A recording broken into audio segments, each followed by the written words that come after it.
Hello everyone and welcome. This is Dawn. I'm back with another video for you.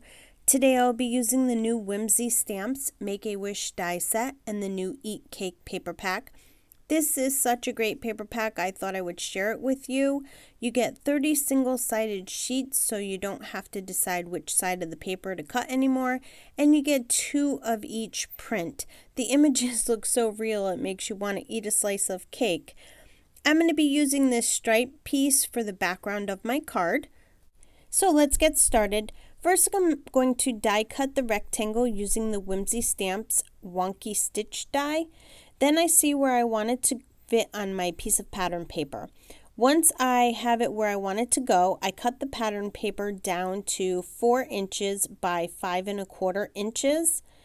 Then I take another piece of the Eat Cake paper and I die cut the middle out of it. I chose to use the pattern paper because the cream part of this paper has like a marbled look to it, and that's what I wanted for my cake. Once I find the spot that I want, I run it through my die cut machine. I die cut the frosting of the cake from rose colored glitter paper and the plate and candle from some craft cardstock. The top of the candle I just used some scrap yellow cardstock I had. I put all of my pieces on the cake just to get an idea of how it'll look.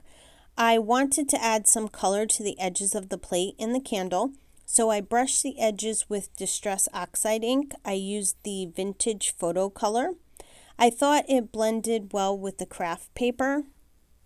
Next, I wanted to add some color to the cake as well, so I used my blending brush in Distress Oxide Fossilized Amber to go around all the edges of the cake. I wanted it to be darker in some spots and not in others. Now for the fun part, I'm going to assemble the card. I take the striped pattern paper and adhere it to a piece of white cardstock folded to 5 1/2 by 4 1/4.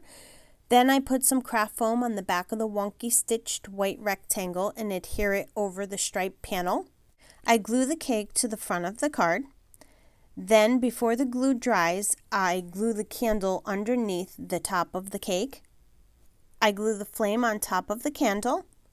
I adhere the plate to the bottom of the cake.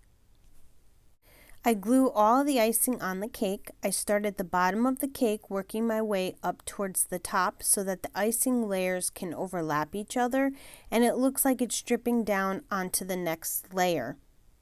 I decided that I wanted to heat emboss my sentiment, so I prepped my paper with my embossing powder bag.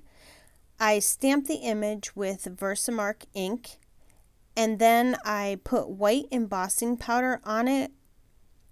When my heat tool is good and hot, I heat emboss the sentiment. Using the new simple sentiment dies, I die cut the sentiment out. Then I put foam squares on the back of the sentiment and adhere it to the front of the card. I always love to add some kind of sparkle to my cards, so I decided to put some pink gems randomly on the card. And then I used my Wink of Stella pen to add some sparkle to the flame. That completes my card for today. I hope you enjoyed it. I want to thank you for joining me on the Whimsy Stamps YouTube channel. Be sure to subscribe to the Whimsy Stamps channel and their other social media platform so you don't miss out on any upcoming releases and great videos. Also, check out their website for the entire new release. And as always, thanks for stopping by and have a great day.